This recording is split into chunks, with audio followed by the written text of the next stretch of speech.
Hello, welcome to the video. I just wanted to give a quick introduction because A, this is a very long video, and B, it is a bit different from a lot of the stuff that I post. This is just a straight discussion video. In that way, it might seem more similar to a podcast. It basically is a podcast in a lot of ways. So what I did was I got in touch with a friend of mine, Nick Wan, who introduced me to the show Nichijou, and we just talked about the show and then eventually a bunch of other things for a good couple of hours, and then from there I tried to edit it down into something sort of kind of concise. We still go off on tangents and things. There's a lot of background info, etc. But I still think we managed to put together a nice little discussion about Nichijou. It's not going to be the most visually entertaining thing I've ever done. There wasn't really going to be a good way for me to be able to come up with back-to-back really dense visuals to show you through the whole thing. So I have a mix of different things going on in this one. I hope you enjoy that. If you want to just listen to it as a podcast, just with the audio, I hope you enjoy that as well. But you know what? I think that's about it. Let's get into the video proper. I was saying, I actually have a Nichijou design Bible. I should have. Oh, I don't know okay. if I ever showed it to you, but I'll bring it next time. I don't think so. Yeah, that'd be cool. That'd be pretty cool. Yeah. Cool. Anyway, I think that's a good enough place to start. So welcome, folks, to the video. We're talking about Nichijou today, which is almost perfect, maybe, as a show. Yeah. At least in my opinion, and I'm joined by a friend of mine. This is Nick. How should we title you? Should I just say professional illustrator, visual artist? Let's just what say failed aspiring artist. You know? Aspired. That's a sort of Something perpetual like that. title. Yeah, exactly. Well, and I mean, aside from just introduction, I want to mention that as well, because apart from the fact that you introduced me to Nichijou and Lucky Star in the first place, and I talked about Lucky Star recently on the channel, you are also much more visually literate than I am, for one thing, and you're also much more familiar with Japanese culture in general. So I feel like that's a twofer. Yeah, I guess I should, if I go over my anime credentials, I kind of raised myself on anime for a while. I have sort of left it behind. Nichijou was probably actually one of the last animes that I really loved. You mean like when it was brand new? Yeah, that I really followed and loved. And I think I've sort of haven't been keeping up as much lately. I'm more of a manga person. Gotcha. But Okay. Kyoto Animation has always been kind of, I think, since Lucky Star, and they have a series from before that called Full Metal Panic Fumofu, which is also another kind of cult favorite of theirs. But yeah, I went to art school and didn't really look into anime for a while, because in art school they don't want you to look at anime. They kind of say that it's a little too formulaic and there's not much to take from it. But Nichijou, is just kind of, it's still drawn in the same anime style, but there's just so many good things about it that transcend the standard anime that we think of. I think in the worst type of anime that we're thinking of is like Pokemon, right? Like, wow, look at how cheap and simple the animation is, right? Right. And but then you have sort of the series that, or the studios that really make, anime that are worthy of talking about in an animation sense, like Kill la Kill, the Studio Trigger stuff, and Nichijou is kind of the perfect blend of all those things, because it does the slice of life stuff, which is normally a very cheap genre to produce. You're just like, we'll just have talking heads and we just kind of have these cute character designs and stuff like that. But with Nichijou, you can really tell that there's just a lot of talent and effort that went into it. Oh, absolutely. And variety, too, that it's delivering. Because, and I guess it's kind of difficult to not mention, some of the connections and sort of the evolution from Lucky Star to Nichijou. right? Because in terms of premises, of course, both are on the face of it about a group of high school girls, right, who have incredibly typical experiences. But while in Lucky Star, it generally stays very, very realistic, right? And generally quite simple. Nichijou heightens everything and dramatizes everything to this huge, insane degree most of the time. So Lucky Star, you don't have to draw any crazy action sequences. But even just like, if we just look at the number of sequences of Mio running alone in all of Nichijou, it's just like, wow, there is so much happening. You get tons of visual variety. You get a massive amount of energy behind a bunch of the shots and sequences. While I really enjoy both shows a whole lot, Nichijou just, well, for one thing, it definitely feels much more contemporary to me in terms of its visuals and execution. Definitely. But on top of that, it keeps me engaged so effectively because of all those elements, and also, of course, humor and storytelling, which we'll get into. But just the presentation is kind of like shockingly good at times, I suppose. Yeah, I like that you mentioned energy, because the energy also, I think, is symptomatic of like the talent that they have. Kyoto Animation is like a very legitimate studio. Oh, that's kind of the interesting thing, is the Full Metal Panic Fumofu series that I mentioned. It was a rom-com spin-off of like a really serious action anime. So I think the first 2 seasons of this series, called Full Metal Panic, are like kind of your classic anime series where it's like a soldier fighting with like in a robot suit fighting with other things, and there's all like kind of like a Gundam style thing where they have all this political drama and some big action sequences and stuff, but there is sort of this rom-com-y relationship at the center of it, which is lightly touched upon in the series, like the original series. And then for whatever reason, I think they just asked Kyoto Animation, like, hey, do you want to do this rom-com spin-off for us? And it was so well made and so funny and so charming. This is maybe one of the very first series that they ever made. All that to say is just Kyoto Animation has like a really deep lineage of like dealing with really serious anime and stuff. And then somewhere down the line, they sort of like found I think Lucky Star was sort of like an experiment to like go, hey, let's take on this much more moe simplified style and see what we can do with it. And the whole, and kind of even dialing back the presentation away from the serious action anime into like a slice of life thing. And that just really blew up, really caught on, I think. Well, they had some previous successes already that were pushing them upwards too. And so Nichijou is kind of like them just like flexing. They're going like, look, we can do really simple style. We can do this kind of cutesy cartoonish style. And then when they want to, they can do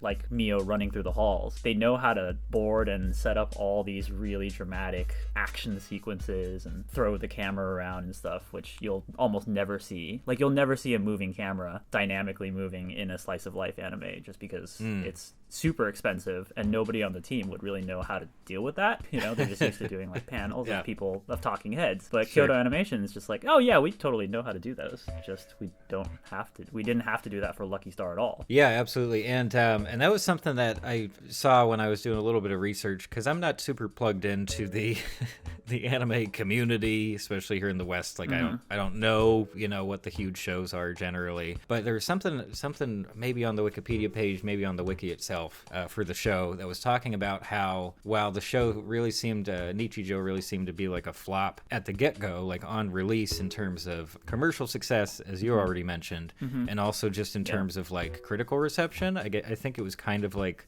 middling, I suppose. But over time, and certainly over the last 10 years or so, a lot more people have started to say, oh wait, I think this is actually really, really good.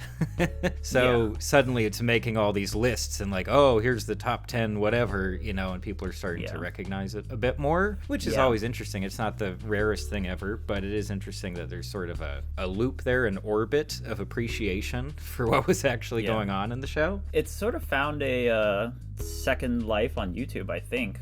Just there's so many, I mean, I think the skits, or the little, whatever you want to call them, the sequences, are so bite-sized and perfect, and you don't really need to know. They also have that kind of like, ooh, random, funny kind of thing, which makes it very modern, and it just lasts. It's just a kind of a classic. And I should mention that the show that you haven't seen yet that came in between Lucky Star and Nichijou is K-On! And that one is just like you could talk about K-On! Forever because it's so significant in like the history of anime, and that's kind of why Nichijou was considered like a flop, was because it was coming off of this extremely successful K-On! Series. I see. It was K-On! Really, it strikes this perfect balance of slice of life too, but with Kyoto Animation quality and stuff like that. Also was hyper sexualized, I'm ashamed to say, and there was just there's tons of merchandising opportunity. And incidentally, there's a character in it called Mio as well. Oh, yeah. okay. The whole, I mean, it's a hard thing to talk about in the West because it's like cartoon, like sexualized cartoons. Right. But in Japan, that it's just a money mover. That's just how it works. If you can get your audience to sort of feel the sexualization of your cute high school characters, then they will buy all the figurines and all the DVDs. And that's really what happened with K-On! Was K-On! Was breaking all sorts of Blu-ray sale records. And stuff like that, and merchandising sale records and all that stuff. Okay. And Nichijou just didn't at all hit those marks. Yeah, weird phenomenon. And and as you touched on, how it makes sense that it sort of came to fruition on the internet and found a larger audience there. That's something I've talked about with a number of Western shows that have released in the recent past, is, that a lot of them tend to be very internet friendly.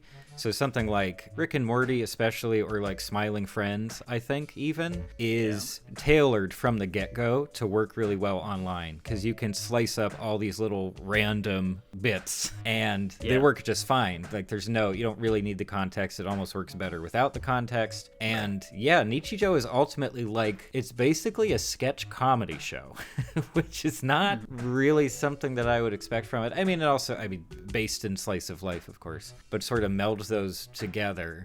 And I think that's another huge benefit to me in terms of watching it and staying engaged with it, is that it doesn't usually linger on anything for very long. And, that's an old comedy trick. Like, if you just keep firing stuff out, something will click. And if something doesn't work, people might not even care because you've already moved on to the next thing. Right. Yeah. Certainly a Mel Brooks thing even, right? But here, there are a couple segments. We'll talk about some of the really successful and some of our favorite bits and segments later on. But I will say that there is, it's not 100%, there are some longer sequences I'm really just not a fan of. Yeah, if it's just characters I don't care about, or just the joke drags on so long. And I appreciate that the team clearly thought this is great. Let's just keep it going. The elevator. There's nothing The more, elevator, the better example of the elevator sequence. It's just my gosh. The elevator sequence, and also one that I'm kind of half and half on, is one of the later episodes where Hakase is cornered by the two crazy dogs in the alleyway. Yeah. And Mio and Yuko show up, and they're like, oh, don't worry, they're not going to bite you. It's fine. Of course, they both get bitten. Yeah. And it just keeps going, and they don't move for hours. Yeah, they're okay. stuck there till the end of the episode. Yes, I think. Right. So it's not all home runs through the entire show, but when it really hits its stride, and there are just those episodes every once in a while that are just constant, back to back, solid gold. And just these killer concepts and running jokes, that'll build up to something really stupid. It just, I don't know, it works fantastically. But maybe one of the first more specific things we could get into is some of our characters, because obviously that's a huge part of the show. That's a lot of what I latched onto, is just a handful of favorite characters. And like Lucky Star, and I'm sure plenty of other shows too, roughly halfway through the total run, they expand a whole bunch and really flesh out a bunch of side characters. Yeah. So all of a sudden the world expands. We get new opportunities for different tones and different types of humor and things like that. But our mains, okay, so we got Yuko, we got Mio, we have Mai, I guess, and then and then Nano and Hakase and the Shinonome lab team over there. And so we get some of their families, sort of. Mio's family. Mai, I don't think we ever meet anybody else in Mai's life, really. I also feel like in general, she doesn't get fleshed out and that in a way that fits her character because she's just sort of like chaos. She just kind of does insane stuff and really shakes things up. But I don't know. She really serves as a foil to almost Yuko. Obviously she's Yuko's foil. Maybe this is an interesting question, is if you had to pick out like a protagonist, who would it be? Or do we just say this is straight up like an ensemble show? To me, it's definitely Yuko. Mm-hmm. I think she captures the most unique take on these anime characters, which is the celebration of mediocrity. Like the whole show. And I would say the success of this and why it's so much more accessible than, let's say, Lucky Star. Because I was thinking about this, that Lucky Star is they're both extremely Japanese. Let's get that out of the way. But Lucky Star relies on Japanese otaku culture and sort of like what it's like to be an anime fan living in Japan, like growing up in a Japanese anime fan, right? Right. Whereas I think Nichijou is more Japanese humor in a very elemental way, really like simple and in a very fresh kind of postmodern way too, right? Very simple, I don't know if it's subversive, but just like simple, pleasing concepts, kind of like clever, short, small takes on things, and also celebrating this, like, there are some puns, there are some lots of puns, and more just like the absurd, I think, like kind of Nichijou is definitely the same laughs that you get as when you're playing something like Katamari, because Katamari has lots of jokes and funny things in them, you know, like when you roll up a guy, he screams out something really funny, right? Yeah. That's more of a Nichijou, style. But what makes Yuko so special is that she's just completely mediocre and like has no redeeming qualities other than that. Like her friends don't even like her jokes, which is just I've never seen an anime that's like that. At least one that handles that so realistically, I think, and dedicates so many sequences to exploring that dynamic. Oh yeah, absolutely. Entire sequences are dedicated to just like, look, Yuko keeps making jokes at her friends, and her friends are such good friends that they still hang out with her, right? Despite an entire sequence of them not hating her for terrible jokes that she's subjecting them to.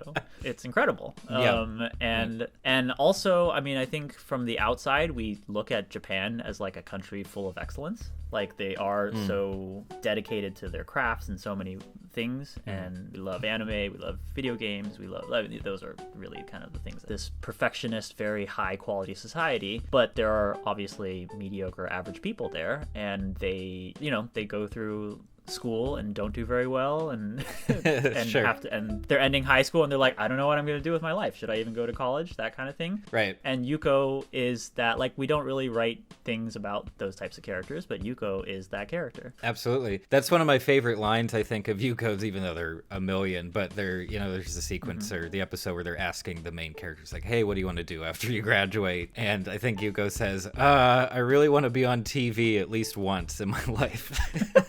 It's like, that sounds like her goals.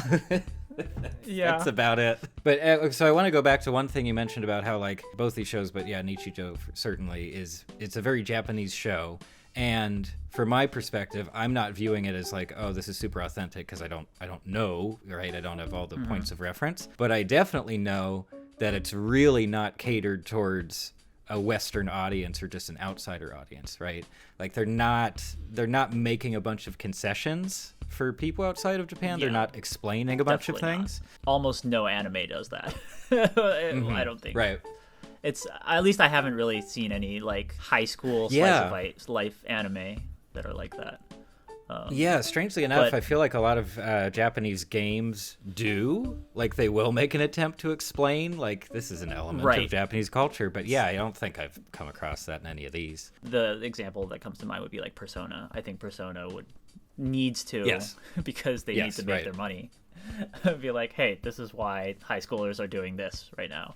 Yeah, we need the broadest audience possible there. Another part of that, the idea of like, you just have to either, figure it out or let things slip by. So I kind of had this in mind. This was a few weekends ago. I don't know. I was watching a bunch of Nichijou. At some point, I just kind of sat back and I thought, I really, really wish that elements of my very banal daily life could be realized with this kind of incredible like clarity and artistry.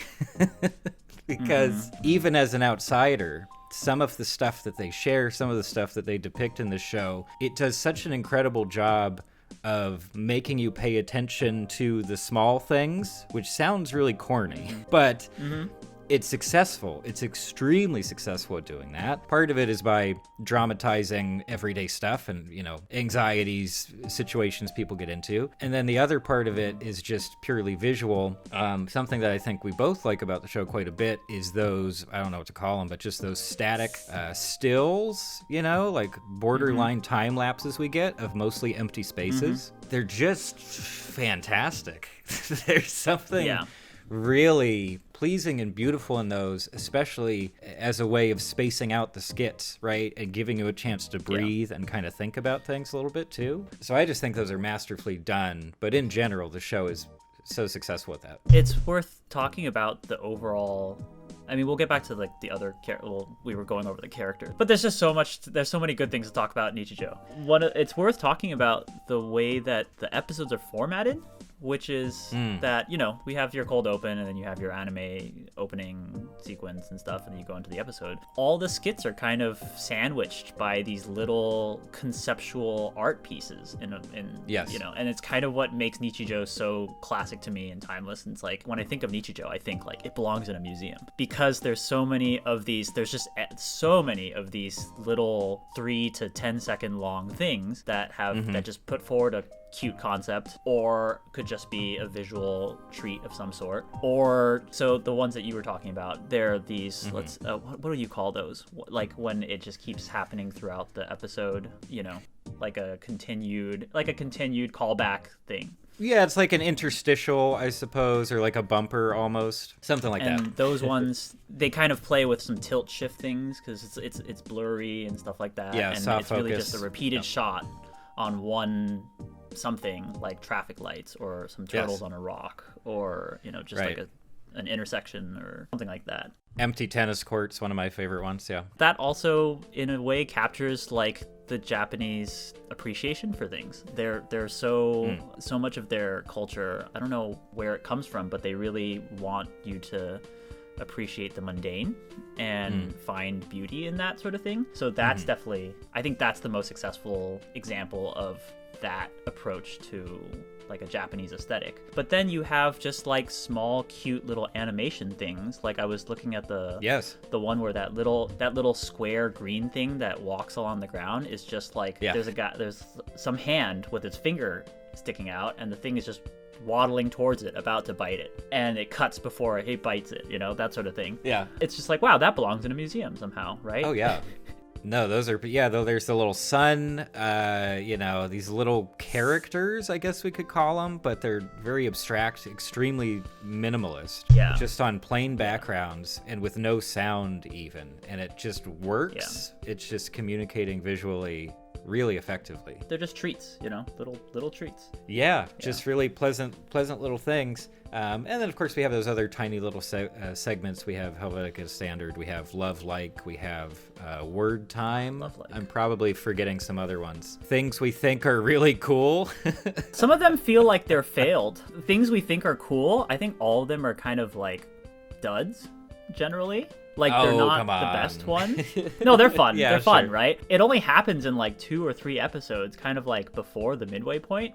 Yes. Yeah. Yeah, and then they just kind of drop it and it never comes back. Right. Whereas I think Love Like, is their best running one. in my It's opinion. very good. Just It's because very good, yeah. they take that opportunity to really like touch on these really classic, cliche, almost romanticized anime moments. But then there are also ones where they're like setting it up and they subvert. The one where it's like they're in an office setting and you just hear the guy in the background talking to his boss. He's like, "Boss, I don't think I can do it." You remember that one? Yes, I do. I just saw it. Him getting in that weird wrestling pose. Right.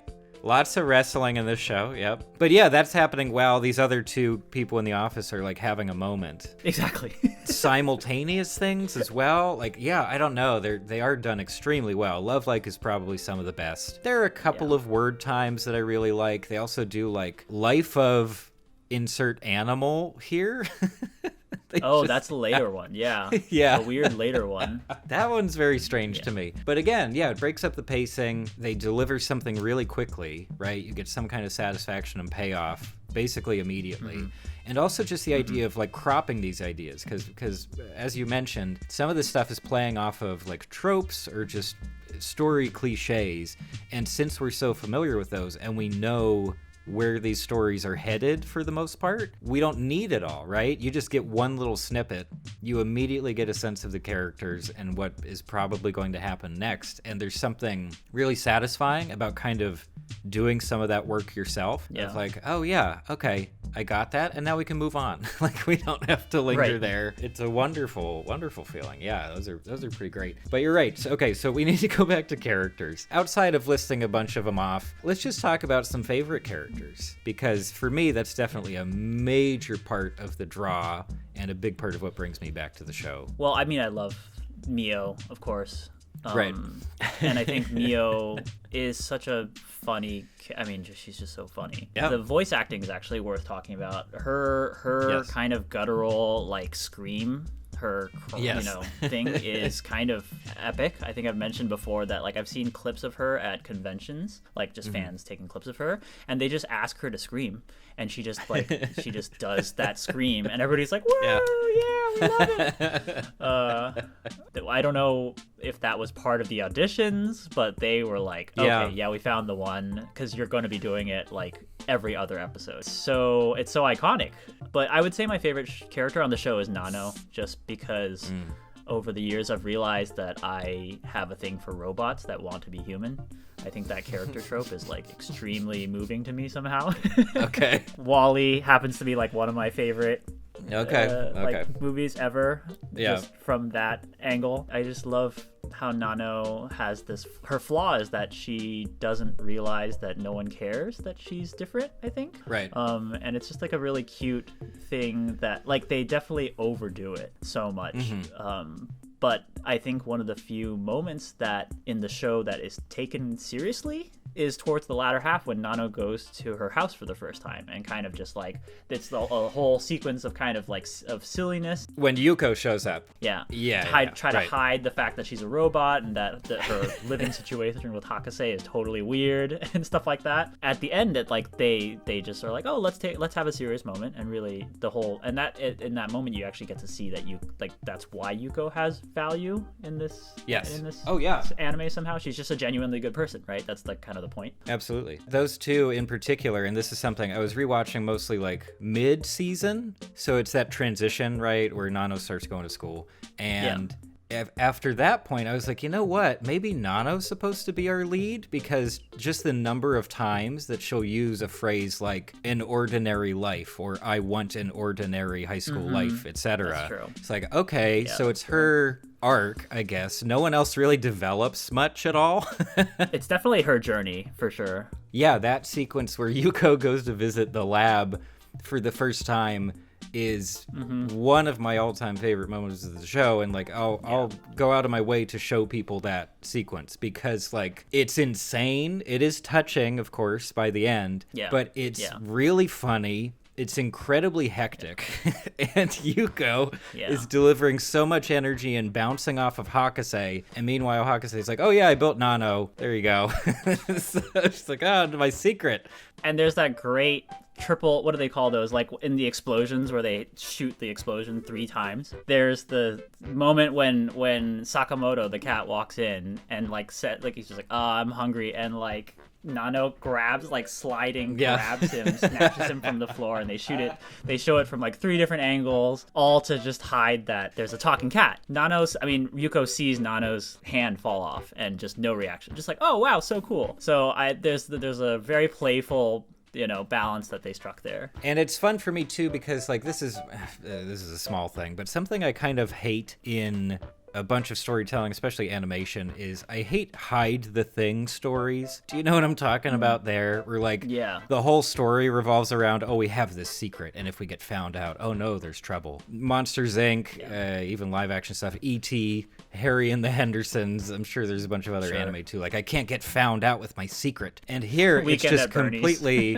Weekend at Bernie's, literally. Yeah, totally. Yeah. And I don't like that trope very much. I don't enjoy that. Yeah. And here they just completely shrug it off, like you're saying. Like, they're just like, no, it's just weird. Everybody accepts it, and it's just kind of fine. Well, they definitely don't shrug it. Like, they use it all. Like, it's fair. Like, when Nano is in school trying to hide it, it's like, oh, but Mai totally saw that. The science professor who's kind of going after her Fairly Odd Parents style. Yeah, and maybe this is, I don't know, this is another way in which I think the show, like, in one way, it turns the mundane things into, like, very extraordinary, fantastical events and, like, super hyped in energy. But at the same time, it takes some very fantastical things and makes them more mundane, and maybe some of the, Hakase, Nano stuff is a big part of that. It ends up creating this world that it's diverse enough, so you're right, it's not just that everybody is completely okay with the weirdness, but the themes are ultimately about, like, acceptance, mundanity, everyday life, right? Going about your business and growing as a person, I guess. Yeah. And in that way, Yuko especially is like, no, it's cool. I kind of suck. I'm fine with who you are. Don't worry about it. Okay, so you're saying Nano's one of your favorites. Yeah. Yeah, so who would your favorites be? I mean, because there's just so many. Like, we love all of them. There's way too many. Well, maybe that should be said right from the outset. Basically, every character. I can't really think of even one that I really dislike actively. Yeah. But no, I probably have the most fun with Yuko. I have an appreciation for Mio just because she's kind of an audience insert in that most of the time she's very just level-headed and relatable. Yeah. She's saying the things you would probably say in this situation, as opposed to my Yuko, other characters being completely insane. One of my favorites is it Yoshino? I think it's Yoshino. Which, describe the hair. It's Mio's older sister, the long dark hair. Oh my god, she's so funny. She's so effing funny. How would you describe that character? She's just a troll. Well, she's a troll. Oh, I know how to describe it because I wrote it down in my notes, because this is another thing I was thinking of the other day. I see her as like a reincarnation of the Laughing Buddha. Not the historical Buddha, but like the one that's just like, F everything. Like, it's okay. Yeah. Let's just kind of live our lives. It's all right. Yeah. But yeah, that's totally that's the vibe she brings to so many of the scenes, is she just doesn't care. She's just kind of in a good mood and isn't concerned, And she is causing a bunch of trouble. She is a prankster. But I don't know, just the personality is so likable and fun. Well, she definitely is she is Mio's foil. That's definitely. Oh, sure. Her purpose, right? Right. But I don't know. I haven't really thought about her because I kind of forget about her because. Oh, she's not there that often anyway. Yeah, exactly. But she's definitely like one of my favorites. Oh yeah, when she shows up, it's great. Yeah, and also there's like the sort of cinematic universe element too, which is that later she has history with other characters because she used to be like a senior at their school and stuff, and she was like a genius at kendo. I'm pretty sure that was So there's this there's just like a small sequence later, where she's a kendo prodigy, and one of the other characters' younger sister is trying to get really into is trying to be good at kendo and stuff. Yes. That's just like such a funny little throwaway skit. Yeah, I think she has like all my favorite, like all of her skits are like among my favorite. They're just so funny. Oh sure, she's absolutely great. The jam one is like. Oh yeah, the like dried fish jam. Yeah, it's just she's like, hey, taste this jam. What do you think it is? And Mio eats it, tries it, and almost dies from how disgusting it tastes. And there's like a whole animated sequence. No, she's great. Oh my gosh, yeah, but well, we can rush through some other ones too. Though I like the teacher fine, although I don't remember her name at all right now. And then she has her little brother who's also in school. Oh, Sakurai, that's the one. Sakurai Sensei. Yeah. Yes. She's very funny. She's great. Yeah, just kind of like awkward. Really kind of driven by her voice acting, actually, because she has such, like, her whole character is that she's just like way too nervous about being a good teacher, and yet she's clearly young and like doesn't really command respect yet, sort of thing. Yeah. And so just the way that she's voiced is such a big part of it, I think. Oh yeah, absolutely. I think almost all the voice casting is pretty perfect, which is pretty common in anime. I think in Western shows or Western feature, there's a lot of like miscasting sometimes, but I've noticed that with anime, whether it's just they kind of know their archetypes a little better and aren't trying to subvert expectations all the time, or they're just, whether Japanese just sounds better when it's voice acted in a cartoony way. All the voices are kind of perfect to me. No, I agree, and I well, I know. I know this is a controversial thing, but I switch between subs and dubs. I don't like the feeling that I'm missing out on something. I'll switch back and forth, and if both are really good or both are decent, I'll continue doing that. And I will say that with this one, at least like the core cast is extremely solid, and I think they really took some liberties, with like translating lines and making it feel Western contemporary too. So there is a mix there. It's not being wholly faithful to the original, probably, but especially Yuko and Mio and our main cast are like, wow, they just got really funny people who made some strong choices that thankfully really panned out, at least in my opinion. But no, even just like sonically, because of course I don't speak Japanese, I don't understand it, but just hearing the Japanese voice cast is just so much fun. And there's clearly, again, so much energy behind it. That was one of the things that, this is going back to what we were talking about earlier, but they cut so quickly on so many things. So many these little sequences get cut so brief, like so abruptly. It's very actually like how TikTok and YouTube Shorts are kind of edited right now. Especially like they're kind of like, watch this cat or watch this thing, and they'll edit in like a scream, and then they'll cut that scream off mid-scream. Like that happens in Nichijou like all the time. Oh, for sure. Well, at least like once every episode. So there you go. Nichijou is actually the source of like contemporary internet editing. It totally is.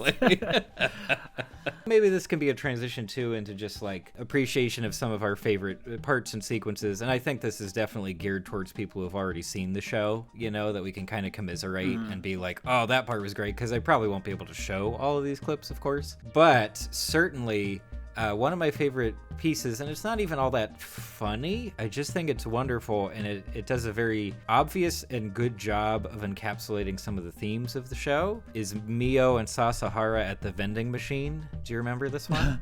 Yes, of course. That actually has one of those moments where they have like the faces are shaded, Yes. And yeah, very dramatic. Like they're shaded.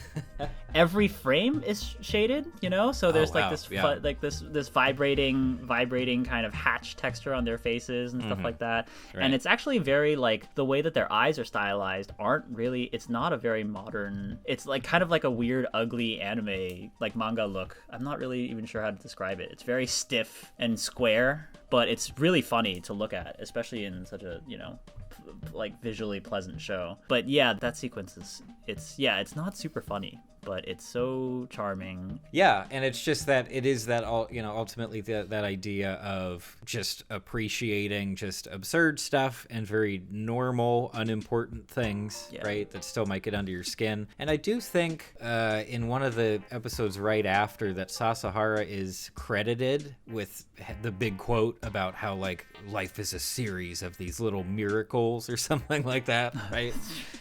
Which is kind of corny, but it's interesting because we never actually hear him deliver that, right? It's all secondhand. Firsthand, all we get from him is just like rolling with whatever. He's unflappable in social situations. He's extremely confident in his own sense of dignity and image, I suppose. But yeah, apparently underneath, he's just like this very wise kind of figure who's just bringing these ideas to other people in these very interesting ways. But yeah, that vending machine bit is absolutely fantastic. It's like the one time that Mio actually interacts with Sasahara, which is I'm pretty sure, right? They almost have no other moments. So yeah, it's really cute actually, because it kind of paints the picture of like, oh yeah, like a high school crush can be obsessive and yet you like never actually deal with them, you know. It's just completely from afar and you totally objectify them, you know, and it turns into this like obsessive thing. So I think it's actually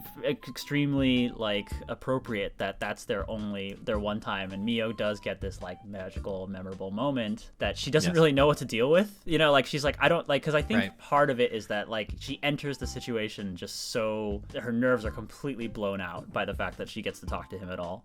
Yeah, right. And he just kind of guides her through it, like takes her by the hand and guides her through this even crazier thing, and, you know, culminating in that weird fountain thing.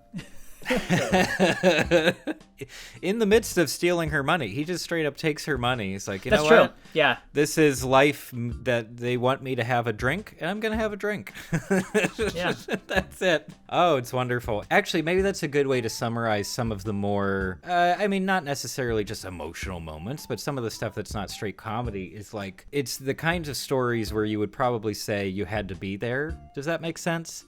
But of course, as a viewer, we get to be there for those moments, but trying to explain them is kind of insane. I mean, it's kind of like trying to explain the show. Exactly. Yeah, that's because it's made up of all these moments. And it's, without experiencing it, and also because it communicates so much just visually, it's really difficult to articulate, I think. But regardless, I do think we should just kind of, let's we can fire back some of our favorite moments and kind of reminisce about some of our, favorite character moments, scenes, jokes, whatever. Oh, I mean, so many, but I don't have a written list, but okay. The coffee shop one is so... Oh my gosh, Daiku Coffee. So freaking funny. I mean, the whole thing hinges on kind of like Yuko being a bad student. So I assume in Japan, they definitely teach English because it's like they literally have a secondary alphabet for romanized English words that exist in hiragana and katakana. Katakana is the one that they use for like foreign words, you know? I see.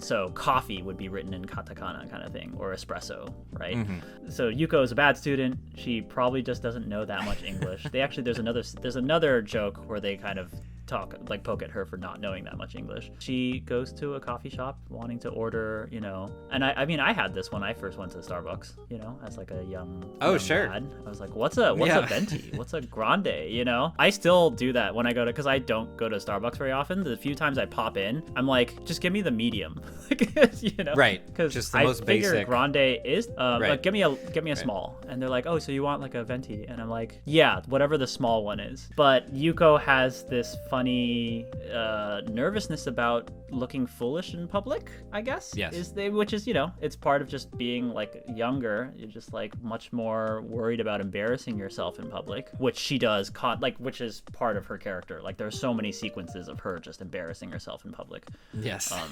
And the emotional fallout of that. But then you pair that with, which I think is just genius, you pair that with this like barista who just is also trying her best to be polite, and she seems to be new at her job too. Yes. So she doesn't know how to guide this extremely nervous customer through their menu, and every turn that Yuko tries to take to not admit that she doesn't know what doppio means, or grande, or, you know, whatever the words are, espresso, she doesn't know. T-S. Tall. Oh yeah, that's the thing. I think part of it's like tall, like, you know, tall is like an English word that pretty simple, you should be explanatory, but she just like, toru, what's toru? Yeah, she doesn't have it. And then I love how long the post-climax is, which is like, okay, I've given up, just give me, like, you know, she has that huge thing like, I'm gonna go for coffee of the day, and then coffee of the day happens to be the exact thing that she was trying to order, which is so funny. And then she's like, okay, I give up, just do whatever. And then she gets an espresso, obviously not knowing at all what an espresso is, and it's just like, it's so small, it's so bitter. Oh, totally. Man. Yeah. And I wrote that one down too. And like, it's a wonderful continuation of that whole situation is that in subsequent episodes, Yuko will be talking to other characters and she's like, hey, we should go to this coffee shop. And like, by the way, I totally know how everything works. So don't you worry about it. I got you. She's waiting for Mio to struggle the way that she did. And Mio's just like, yeah, let me get like a double mocha frappuccino. And Yuko like runs out of the shop and and Yuko runs out of the shop crying. Your turn. What's a sequence that, because the Mio Sasahara one's really great in terms of tone and like dealing with this abstract concept of what Nichijou really, like the style of Nichijou, but what's like a funny one for you? A funny one for me is, it kind of gets stretched out across a whole episode, sort of a running joke, but it is another Yuko thing, and it's when Yuko gets an 80% on a test. Do you remember this one? Yes. It's so funny. And it's kind of better because they really delay the payoff. Because for some of these segments, it's like 3 or 4 different segments that they stretch this across. And for the first couple ones, there's almost no joke. It's just like Yuko's extremely happy that she got barely a passing grade on a test. Yeah. And you get her slow-mo shot of her getting the test. It's hilarious, but like it only pays off at the very end where she's just so ecstatic that she finally did something okay, like decently. I know. And then the bell curve comes in and she's like, oh, actually, I did much worse than I thought. The average was a 92 and she got an 80. The joy just drops immediately. But yeah, it's worth mentioning that in that episode, I think they do a like-love sequence, and the like-love is just her getting the 80%. Yes, it's the like, slow-mo. It's like a slow-mo version of her like reacting to the fact that she got an 80% and just like, what? Yeah, kind of thing. Oh, it's great. It's wonderful. The other, one that I just adore, and it's like the last quarter of the episode, but it's the camping one. Oh my gosh, I just think that's just like an onslaught of funny concepts back, like just it's only like 5 minutes, or it's just like it runs straight through, but they're on a camping trip trying to make some food, really excited for the curry rice that they're about to make, and then Yuko, while she's talking, like spills the curry. Yeah, right. And then let's say Mio overreacts and then knocks over the rice, and then basically the whole camping trip gets ruined step by step, but with little like rug pulls underneath like each sequence. It's like, oh, maybe this will save us, and then that gets pulled out, and then maybe this will save us, and then Mai pulls that out or something like that. Yeah, I mean, I could just recount it, the whole thing, but I don't want to, Yeah, no, that might be a little bit too much. But yeah, I'm sure people who have seen the show are just like, yep, I know the camping sequence. It's just really solid. Oh, actually, that sequence, I think introduces Buddy before, like way before Buddy is like official. I think that's the very end, is like after that whole thing goes, the dog is just in the tent, and then the dog just puts his paw on Yuko's foot. Which is a repeated thing. Yeah, right. Yeah, and I think that comes before he's ever properly introduced in any real way. I think it's just like, okay, that was weird. No, it's excellent. Yeah, comedy of errors, I guess. Almost like some of the Arrested Development stuff of like, how wrong can something go? Yeah. How many different things can fall apart? Which can just be... Yeah. It's just done so well. The execution is absolutely great. Yeah. Oh, actually, yeah, and Mai just is her perfect self in that. Like, that's one of the better Mai moments, where she's just like, I don't care, like I got my thing. She has her own food. She literally brought McDonald's. Yeah, right. They're like starving in the tent at night, and they're like, Mai, are you hungry like the rest of us? And she's just like, oh, she's been eating McDonald's. I mean, I guess I feel like we've covered a lot. We've also been recording for a very long time. But do you feel like you have anything, any other like burning insights or comments that you would want to share about just the show overall? Or the music is wonderful. How would you describe it? Like it's very storybook kind of like childhood lightness to it. Yes. Right. Like it has a really light, fluffy tone. It's always very pretty, very piano, very, all this. It feels like it's based in orchestral arrangement, and there are times where it's like a very lush, full orchestra stuff going on, and there's maybe one sequence in particular that just straight up uses a classical music piece. It tends to skew more towards, like you're saying, a younger sound, right? Or even like children's music in a way. but not in that hyper repetitive sense where it's immediately annoying. Like, it does stay in the background for the most part, and does what I think score music should probably always do, which is it just enhances what's already happening as opposed to drawing attention away. Yeah, it's minimalist. It's almost ambient at times, I suppose. But yeah, it works very well. Pretty and great. I was really surprised to find out that it was the composer hasn't really done very much. But like, at least from the Wikipedia page, right? But he did like 2 Ghibli movies. Oh, really? Yeah, one of them called Whisper of the Heart, I haven't and that one's very nostalgic, or like nostalgia oriented, very real world. There's no like fantasy elements in it, and it's kind of one of like the lesser Ghibli ones. Right. But I remember just being a young kid watching that one, going like, wow, what a lovely soundtrack. It's really lush and lovely, and I didn't put it together till only a few years ago. I'm like, hey, those are the same, that's the same guy. Yeah. And I mean, I could talk about like the overall visual style of Nichijou is really, it's really unique. The majority of it is pastel colors, which isn't like a thing that a lot of anime kind of think to do. Like, they don't think to really section off their palettes into like really define like a tone, right? They usually just kind of have like a standard cartoony color palette, right? Really saturated things. This show overall, they really had the wherewithal to like lean it towards watercolor, and there's a lot of texture, like watercolory texture in the backgrounds and stuff like that. A lot of like the Helvetica standard backgrounds will be really like ink brushy and like water, like really dry brush stuff. And part of the background painting of Nichijou, like what makes Nichijou's background painting really nice, is that they do really purple and pink and blue shadows. That's like definitely one thing I notice all the time when I rewatch the show. They really put a lot of romantic, nostalgic, what's the word? It's just nostalgic. Let's just put it that way.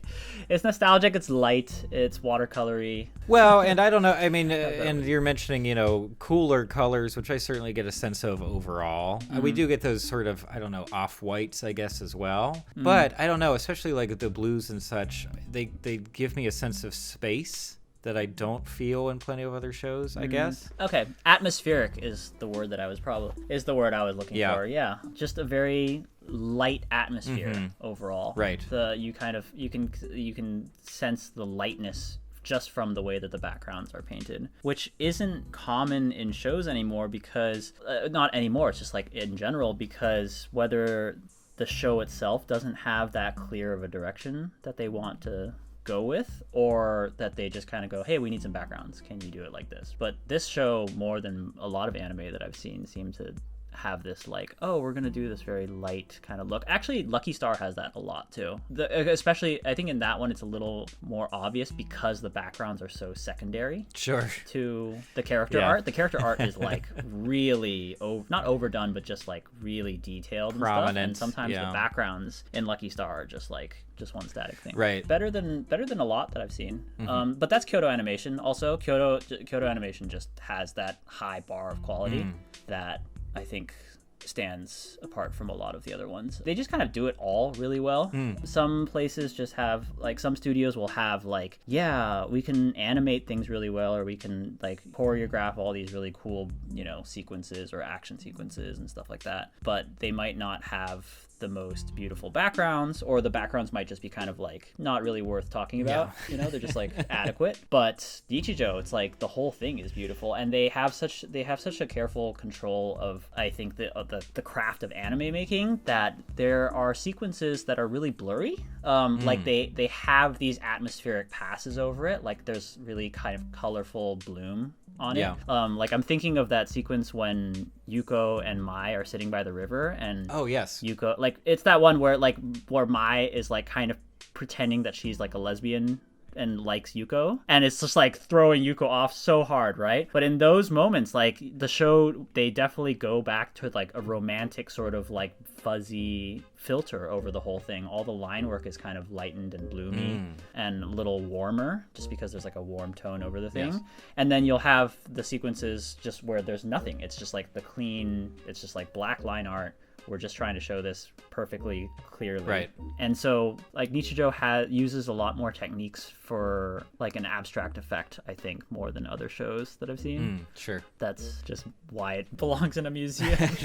No, it recognizes the value of the frame. Do you know what I mean? Like, yes, a lot of this is ultimately very mundane, but the fact that it's being placed in this context adds so much of the value. And yeah, I don't know, the artistry with which they're able to elevate a lot of this stuff is just kind of incredible to me. And yeah, it's not visually, it's not something that I can articulate in the way that you can, but I just get the sense of, oh, this is working. This is working, and this is setting a different visual tone from plenty of other stuff that I've seen, you know, either in the same genre or just in anime in general or animation, whatever. I mean, we can keep going. I could talk about this forever.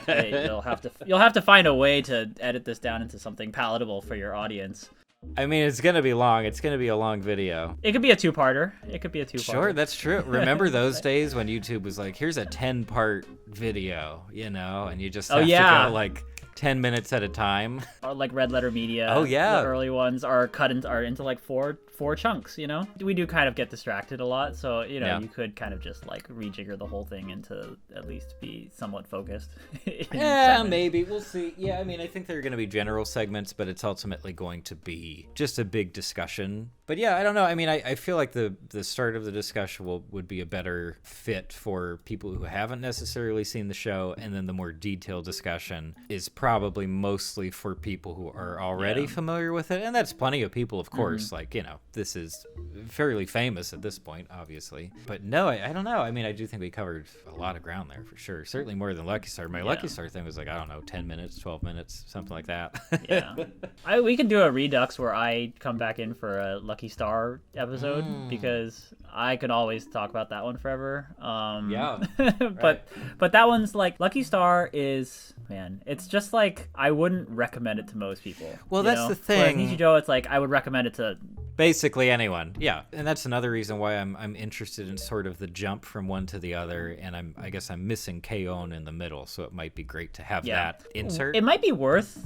watching that, and we can discuss that one too. Yeah. There's not as much to discuss because it's just a straightforward, fun little anime thing. But in the sequence, like in the history, it's extremely interesting. Yeah, especially it's sitting in between Lucky Star and Nichijou. Right. And there's also one that's missing beforehand, which is Haruhi. I don't know if you've heard of that one at this point. No. And that voice actress who plays Haruhi is Konata. Oh, yeah. It's just kind of like, that one's just kind of like a generic anime. It's kind of got like a weird multi-dimensional thing going on. There's some like multi-dimensional, not multiverse stuff, but it's like Haruhi has some weird powers, you know, and there's like a standard like high school romance thing. Like there's a guy who kind of likes her, you know, and there's other female characters here and there. But early in Lucky Star, there's like, oh, the new episode of Haruhi dropped, and then she finishes watching it, and she's like, man, they're really skimping on those sequences. Like some of those look really cheap. And then she goes on her computer, and then she's like, yep, they're already flaming it.